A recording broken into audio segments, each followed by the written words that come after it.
The worst part about losing your career is not the silence that follows. It is realizing how quickly people stop believing you ever deserved it. 30 days. That was how much time I had left before the state licensing board made its final decision and permanently erased everything I had spent more than 2 decades building. I remember staring at the official letter on my kitchen counter, while the morning sunlight spilled through the window. The paper looked ordinary. Plain white. Black text. A signature at the bottom. Yet somehow it felt heavier than anything I had ever held in my hands. According to the investigation, I had knowingly approved fraudulent financial reports while working as a senior fraud investigator. According to the evidence, I had ignored multiple warnings and helped conceal irregular transactions. According to nearly everyone who read the headlines, I was guilty. The problem was that none of it was true. I had spent 23 years exposing financial crimes. I had testified in courtrooms, worked alongside federal investigators, and helped uncover schemes that cost innocent people millions of dollars. My reputation had always been my greatest asset. Then, almost overnight, it disappeared. Former colleagues stopped returning my calls. Professional organizations quietly removed my name from advisory boards. Client cancelled consulting agrément. Friends who once invited me to dinner suddenly became too busy to meet. The isolation was almost worse than the accusations. Every morning I woke hoping someone would finally discover the mistake. Every evening I went to bed realizing nobody was looking for one. 3 months earlier, I had walked into my office expecting a routine meeting. Instead, I was greeted by human resources, legal counsel, and a stack of documents spread across a conference table. By the end of that day, my career was effectively over. The investigation moved quickly. Too quickly. Evidence appeared from sources I had never seen. Statements were attributed to meetings I never attended. Files surfaced carrying my approval signature on reports I did not remember reviewing. First I assumed there had been some misunderstanding. Then I hired an attorney. Then another. Both reached the same conclusion. Someone had built an extremely convincing case against me. Since then, I had replayed every decision from the previous 5 years searching for answers. Had I missed something? Trusted the wrong person? Signed something without noticing? The questions never stopped. That afternoon I sat alone in a small coffee shop 2 blocks from my apartment, reading the licensing notice for what felt like the 100th time. Outside, Chicago traffic moved through the streets beneath a gray sky. People hurried to work. Delivery trucks unloaded supplies. Life continued normally for everyone except me. My phone buzzed. For a brief second, hope flickered inside me. Maybe it was new evidence. Maybe someone had finally come forward. Instead, it was another news alert discussing my case. Another article treating accusations as facts. I locked the screen and slipped the phone into my pocket. 30 days remained before everything became official. 30 days before my professional life ended permanently. What I did not know then was that somewhere in the city, a woman I had never met was reading those same headlines and reaching a completely different conclusion. While everyone else believed the story was over, she was about to become the first person willing to ask whether the entire case had been built on a lie. 3 days after receiving the licensing board notice, I stopped checking my email every hour. That might sound like progress, but it was really surrender. Hope requires energy, and by then I was running out of it. Most mornings followed the same routine. I woke before sunrise, made coffee I barely tasted, and sat at my dining room table staring at legal documents spread across the surface. Every page seemed determined to tell the same story. Emily Carter had violated professional ethics. Emily Carter had approved fraudulent reports. Emily Carter could no longer be trusted. The words felt unreal even after months of reading them. One rainy afternoon, I escaped my apartment and walked to the Chicago Public Library downtown. I had no specific reason for going. I simply needed to be somewhere that did not remind me of everything I had lost. The building was quiet, filled with the soft sounds of turning pages and distant conversations. For the first time all week, my mind felt slightly calmer. I settled into a corner table and opened my laptop, intending to review case files again. Instead, I found myself staring blankly at the screen. A voice interrupted my thoughts. Emily Carter? I looked up immediately. Standing across from the table was a woman I had never seen before. She appeared to be in her mid-30s, with blonde hair tucked behind one ear and a messenger bag hanging from her shoulder. Her expression carried curiosity rather than judgment. That alone felt unusual. "Do I know you?" I asked. She smiled slightly. "Not yet." The answer caught me off guard. "I am Rachel Morgan." The name meant nothing to me. She noticed my confusion and reached into her bag. A press identification card appeared in her hand. Investigative journalist. My stomach tightened instantly. During the previous few months, reporters had been the last people I wanted to talk to. Most seemed interested only in repeating accusations that generated attention. Rachel appeared to recognize my reaction immediately. "I know what you are thinking," she said. "And no, I am not here for a statement." I crossed my arms. "Then why are you here?" She sat down across from me without appearing intimidated. "Because your case does not make sense." For several seconds I simply stared at her. Nobody had said those words to me before. Not my attorneys. Not former colleagues. Not friends. Certainly not journalists. Rachel opened a folder and carefully slid several documents across the table. "I have spent the last 2 weeks reviewing public records connected to your investigation." I glanced down. My pulse quickened almost immediately. Several dates had been highlighted. Transaction approvals. Internal review meetings. Compliance reports. "These records contradict each other," Rachel said. "And not in small ways." I picked up one page and read it twice. Then a third time. She was right. 2 official documents described the same meeting, but listed different attendees. Another report referenced evidence that appeared nowhere else in the public file. The inconsistencies were subtle, easy to miss. Yet once I saw them, I could not unsee them. Rachel leaned forward slightly. "Either this investigation was handled with extraordinary incompetence," she said quietly, "or someone wanted certain questions to remain unanswered." The library suddenly felt very still. Outside, rain tapped softly against the windows. Inside, my heartbeat seemed louder than everything around me. For the first time in months, something unfamiliar stirred beneath the exhaustion. It was not confidence. It was not certainty. It was possibility. And as Rachel reached into her folder and pulled out one final document, I realized this conversation was about to change everything. The final document Rachel placed on the table looked unremarkable at first glance. It was a routine authorization record connected to one of the financial reports used against me during the investigation. I almost handed it back immediately. Then I noticed the timestamp. My pulse quickened. "That cannot be right," I said. Rachel nodded. That was my reaction too. According to the document, I had supposedly approved a transaction review at 3:17 p.m. on a Thursday afternoon nearly 18 months earlier. The problem was that I knew exactly where I had been that day. I had testified before a state regulatory committee in Springfield. The hearing had lasted almost 5 hours and was a matter of public record. I stared at the paper again. This approval was submitted while I was over 200 miles away. Rachel slid another document across the table. A copy of the hearing schedule. Then a third. Security logs from the government building. Then a fourth. Archived video footage records. Every piece supported the same conclusion. I could not have been in 2 places at once. For several moments neither of us spoke.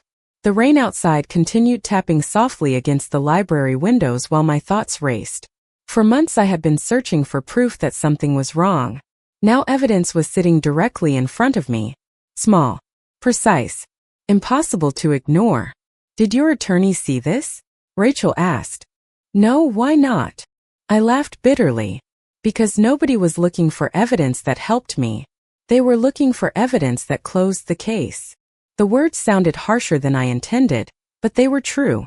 Once accusations gained momentum, few people seemed interested in questioning them. Rachel leaned back in her chair. "Then we need to keep digging." We spent the next 2 hours reviewing public records, archived reports, and internal correspondence she had gathered through information requests. The deeper we looked, the stranger everything became. Dates failed to match. Meeting notes referenced discussions that never occurred. Several reports contained formatting inconsistencies suggesting they had been altered after their original creation. None of the issues alone proved a conspiracy. Together, however, they painted an increasingly troubling picture. At one point Rachel opened a spreadsheet and highlighted a series of names connected to the investigation. Most were familiar. Supervisors, compliance officers, legal reviewers. Then I noticed one name appearing again and again across multiple records. A name I had not thought about in months. Richard Holloway. My stomach tightened immediately. Richard was one of the most influential corporate attorneys in Chicago. He represented major financial institutions, advised political campaigns, and seemed to know everyone who mattered. During my career our paths had crossed several times. He had always been polite, professional, forgettable. Yet seeing his name appear repeatedly in documents connected to my downfall felt unsettling. Why is he involved in all of this? I asked quietly. Rachel looked at me carefully. That is exactly the question I have been trying to answer. She clicked open another file. My breath caught. The document was marked confidential and referenced a legal review conducted weeks before the allegations against me became public. At the bottom of the page appeared a signature. Richard Holloway. For the first time since this nightmare began, I felt something stronger than frustration. Someone had hidden the truth. And somehow Richard Holloway seemed much closer to the center of it than anyone realized. For the next week, Richard Holloway's name refused to leave my mind. Every time Rachel uncovered a new document, every time we found another inconsistency, somehow his involvement appeared somewhere in the background. Not always directly, not always prominently, but enough to make me uncomfortable. The countdown to my licensing hearing had fallen to 22 days. Each morning brought fresh anxiety. Yet for the first time since my career collapsed, I was no longer facing it alone. Rachel and I met almost every day. Sometimes at coffee shops, sometimes at the library, sometimes in her small newsroom office filled with stacks of notes, interview transcripts, and photographs pinned to corkboards. The more time we spent together, the more I realized how unusual she was. Most people saw obstacles and stepped back. Rachel saw obstacles and started asking questions. One afternoon she called me with unusual excitement in her voice. I found something, she said. 20 minutes later I was sitting across from her at a quiet diner on the north side of Chicago. Rain streaked across the windows while traffic moved slowly outside. Rachel slid a folder toward me. Look at the dates. I opened the documents and immediately noticed the pattern. Several legal reviews connected to my case had been completed before the investigation officially began. I blinked and checked again. Then again. The dates did not make sense. That is impossible, I whispered. Rachel nodded. Exactly. According to the official timeline, concerns about my conduct emerged months later. Yet these documents suggested somebody had already been preparing legal strategies before any allegations became public. My pulse quickened. Which means somebody knew what was coming. Or somebody helped create it, Rachel replied. Neither of us spoke for several seconds. The possibility hung between us like a storm cloud. Later that evening, Rachel introduced me to one of her confidential sources, a retired compliance officer named Martin Ellis. We met in a quiet park near Lake Michigan just before sunset. Martin appeared nervous from the moment he arrived. He glanced around repeatedly before speaking. I cannot stay long, he said. Then tell us what you know, Rachel replied gently. Martin took a deep breath. A year before the investigation, there was pressure from outside counsel to redirect attention away from a major financial review. My heart immediately started racing. Outside counsel? Martin nodded. The legal team handling the matter was connected to Richard Holloway. Hearing the name spoken aloud sent a chill through me. Martin explained that concerns had been raised internally about irregular transactions involving influential clients. Then suddenly priorities shifted. Reviews were reassigned. Questions disappeared. Certain records became harder to access. None of it proved wrongdoing, but it painted a troubling picture. Before leaving, Martin handed Rachel a photocopy of an old internal memo. This is all I could safely keep, he said quietly. After he walked away, Rachel and I stood beside the lake reading the document together beneath the fading evening light. Halfway down the page, a single sentence had been highlighted years earlier. My breath caught as I read it. The memo referenced a confidential review involving financial accounts connected to individuals whose names had never appeared in the public investigation. For the first time, I began to understand something terrifying. My downfall might never have been the objective. It might have been a distraction designed to keep attention away from something much bigger. 17 days remained before my licensing hearing, when the investigation took an unexpected turn. Up until that point, Rachel and I had been following documents, timelines, and inconsistencies. Everything existed on paper. Everything felt distant. Then we found someone who had actually been inside the room where critical decisions were made. It happened on a Tuesday morning. Rachel called me before 8 o'clock. The excitement in her voice was impossible to miss. "I need you to meet me," she said. "Right now."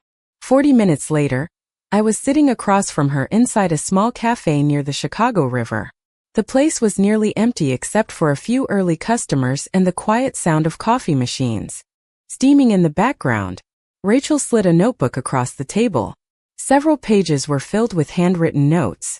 I spoke with a former legal assistant who worked for one of Holloway's firms. My pulse immediately accelerated.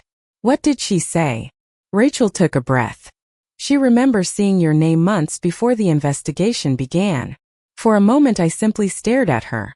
"That is impossible." "That is exactly what I thought." Rachel opened the notebook and pointed to a specific section. According to the source, internal discussions involving me had started nearly 6 months before any allegations became public. Not only that, but multiple meetings had been scheduled specifically to discuss potential regulatory exposure, connected to financial accounts that were never officially disclosed. The information was not enough to prove a conspiracy, but it was enough to raise a disturbing question. Why were powerful attorneys discussing me long before anyone claimed I had done something wrong?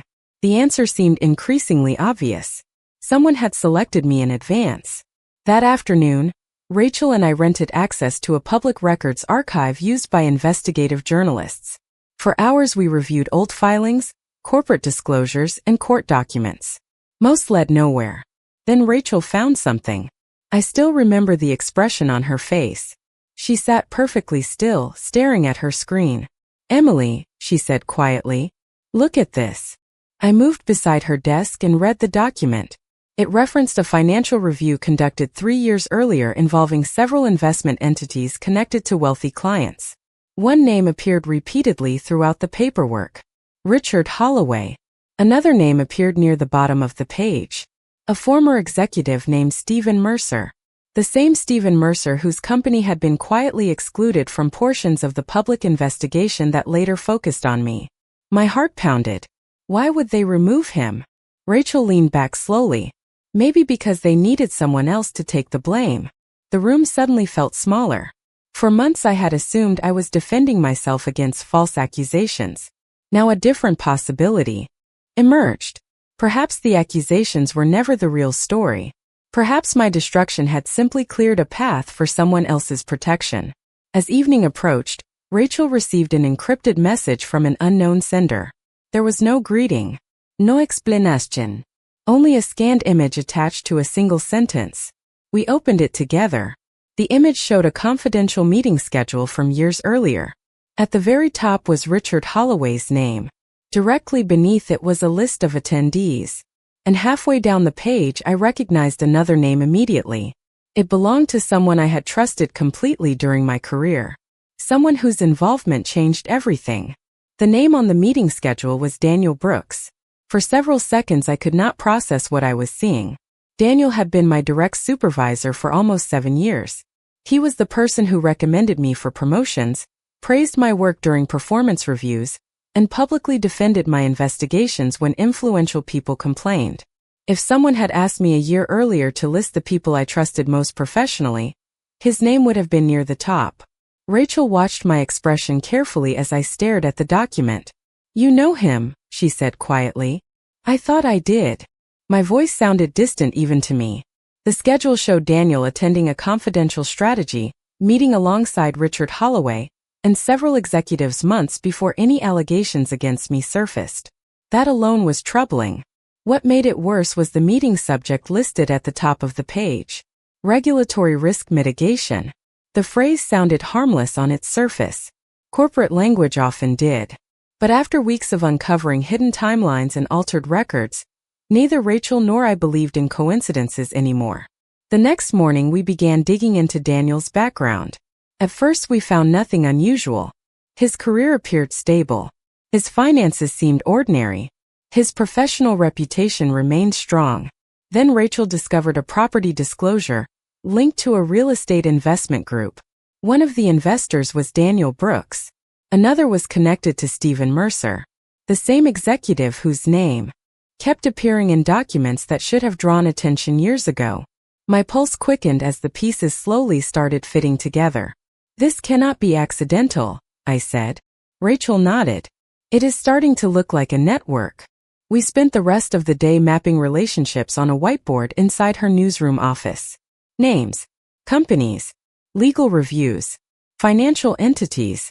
By evening the board looked like a maze of connections. Every road seemed to lead back to the same small group of people. And somehow my investigation years earlier had threatened to expose something they desperately wanted hidden. As darkness settled outside, Rachel received a phone call from a source who had helped her on previous stories. She listened silently for nearly 2 minutes before ending the call. The seriousness in her face immediately caught my attention. "What is it?" I asked. "Someone has been asking questions about us." A chill moved through me. "Who?" "The source does not know." Rachel folded her arms. "But whoever it is seems very interested in what we have discovered." For the first time since we started working together, I felt genuine concern for her. Losing my career was one thing. Dragging someone else into the fallout was another. "Maybe we should stop," I said quietly. Rachel looked at me as though I had spoken another language. "You do not actually believe that?" I glanced away. "I do not want this affecting your life." Her expression softened. "Emily, the moment I started looking at your case, I knew it would become complicated." Then she smiled slightly. "Besides, if powerful people are nervous, that usually means we are getting closer." Despite everything, I found myself laughing. It was the first genuine laugh I had managed in months. Later that night, as we reviewed documents one final time, Rachel uncovered a transaction approval connected to an offshore account. The amount was enormous. More importantly, the authorization date matched the exact week my investigation first began unraveling. At the bottom of the record sat a familiar legal signature, Richard Holloway, and beside it was evidence suggesting the money had been moved just days before critical records in my case were altered. 11 days remained before my licensing hearing, when we finally discovered what the entire scheme had been protecting. Until then, Rachel and I had been collecting fragments, suspicious meetings, altered records, hidden financial transfers, influential names connected through carefully concealed relationships. We knew something significant had happened. We just did not know why so many powerful people had been willing to risk everything to hide it. The answer arrived on a gray Thursday afternoon. Rachel had spent the morning following a trail connected to the offshore account we discovered the night before. I was reviewing documents in her office when she suddenly stopped typing. For several seconds she simply stared at her screen. Then she looked at me. I immediately recognized the expression. It was the same look she wore every time a puzzle piece finally locked into place. "Emily," she said quietly, "I think we have been asking the wrong question." My stomach tightened. "What do you mean?" She turned the monitor toward me. A series of corporate filings filled the screen. At first they appeared unrelated. Different companies, different executives, different years. Then Rachel highlighted a sequence of ownership transfers. The pattern became obvious almost immediately. Millions of dollars had quietly moved through several entities before ending up in accounts connected to investors represented by Richard Holloway. "This is bigger than your case," Rachel said. "Much bigger." We spent the next 3 hours tracing records, comparing dates, and verifying sources. The deeper we dug, the clearer the picture became. Years earlier, a financial review had uncovered irregular transactions involving a network of investment groups connected to influential clients.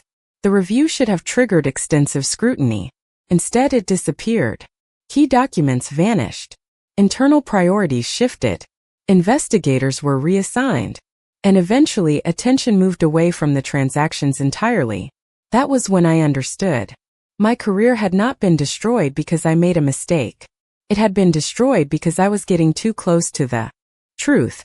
I sat back in my chair and stared at the wall. I was never the target. Rachel nodded slowly. No, her voice softened. You were the distraction. The words settled heavily over the room. For months I had believed the accusations were personal. That someone wanted revenge. That someone specifically wanted me ruined. The reality was somehow worse. My downfall had simply been a tool.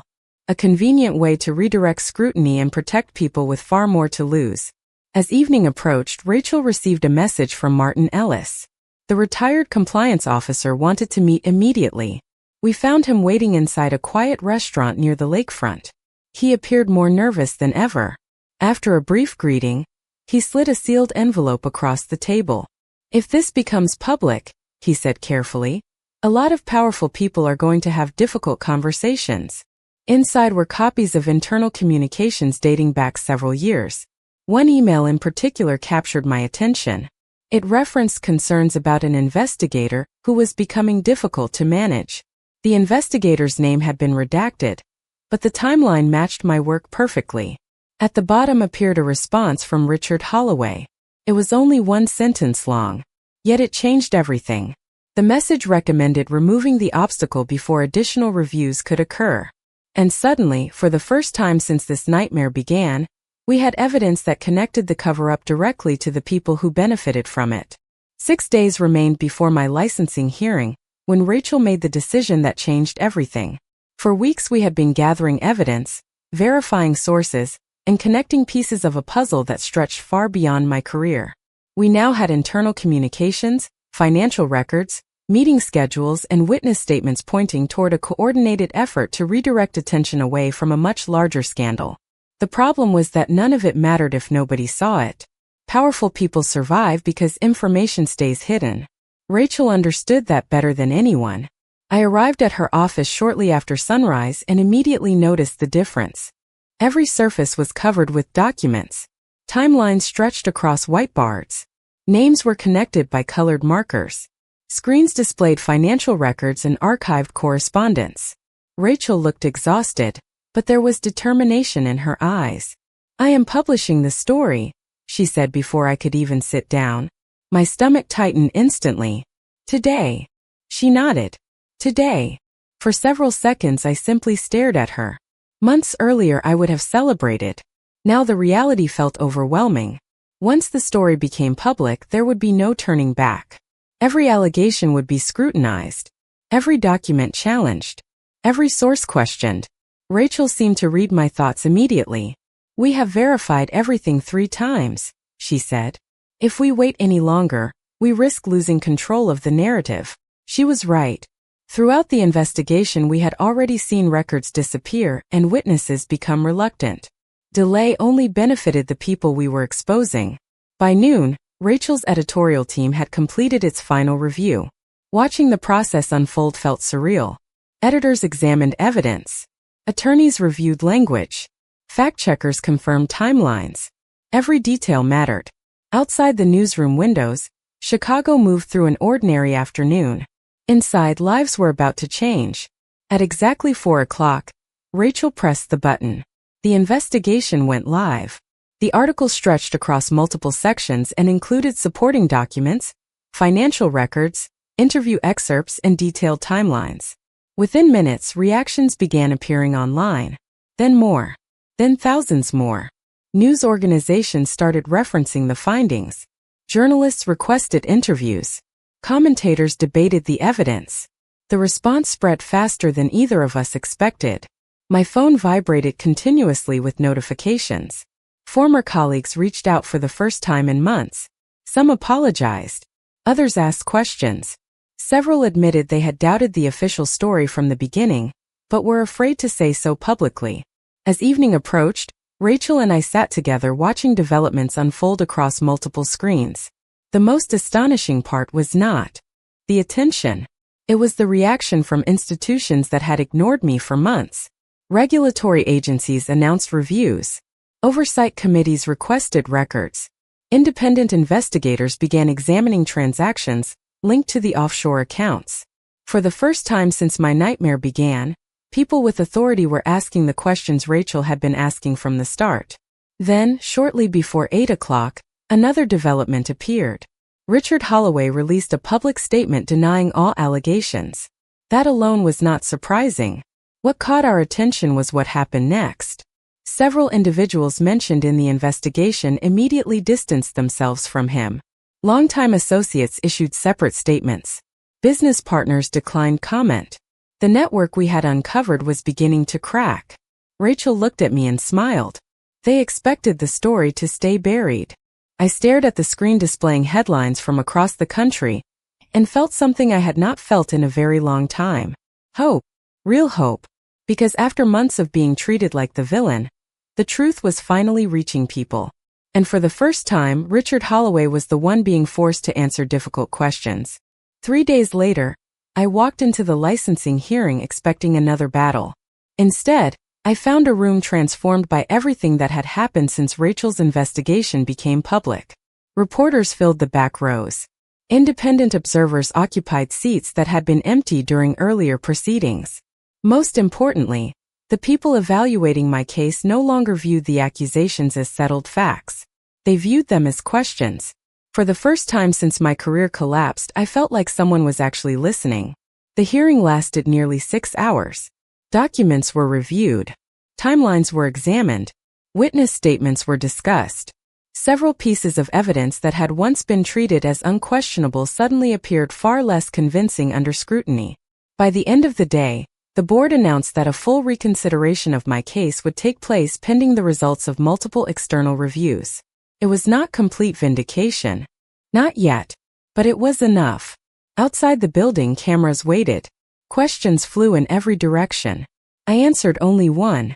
"Do you believe the truth is finally coming out?" a reporter asked. I looked across the crowd and saw Rachel standing near the sidewalk.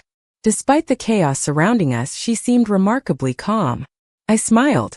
"Yes," I said. "Ido." Over the following weeks, events moved faster than anyone expected. Regulatory agencies expanded their inquiries. Financial records were subpoenaed. Additional witnesses came forward voluntarily. Several individuals previously connected to the network of concealed transactions began cooperating with investigators. Each new revelation strengthened what Rachel had uncovered from the beginning. The story was never about one investigator making mistakes. It was about a system protecting itself. Richard Holloway spent months denying wrongdoing, but the evidence continued to grow. Former associates distanced themselves. Clients quietly left. Professional organizations launched reviews of their own. The influence that once seemed untouchable began fading under the weight of public scrutiny and documented facts. Meanwhile, something unexpected happened in my own life. People started calling again. Former colleagues reached out with apologies. Friends admitted they had been afraid to challenge the narrative when it first appeared. Some conversations were difficult. Others were healing. I accepted them all, because carrying bitterness felt too much like carrying the past. 6 months after the hearing, the licensing board officially cleared my record. I still remember reading the decision letter. Unlike the notice that had once threatened to end my career, this document felt light in my hands. Simple. Honest. Final. I sat quietly at my kitchen table for several minutes before calling the person who had made that moment possible. Rachel answered on the first ring. "Well," she asked. I laughed. "It is over." For a second there was only silence. Then I heard her exhale. "Good," she said softly. Later that evening we walked along the Chicago River as the city lights reflected across the water. The air felt cooler than usual, carrying the first hints of autumn. We talked about everything except investigations, hearings, and scandals. For once, neither of us needed to chase answers. We simply enjoyed the quiet. As we stopped near a bridge overlooking the river, I realized how much had changed. Months earlier I believed my story was ending. Instead, it had been beginning. The career I lost eventually returned. My reputation recovered. The truth emerged. But none of those victories mattered as much as one simple fact. When the entire world seemed willing to believe the worst about me, one woman chose to ask a question nobody else would ask. And because she did, both of our lives changed forever.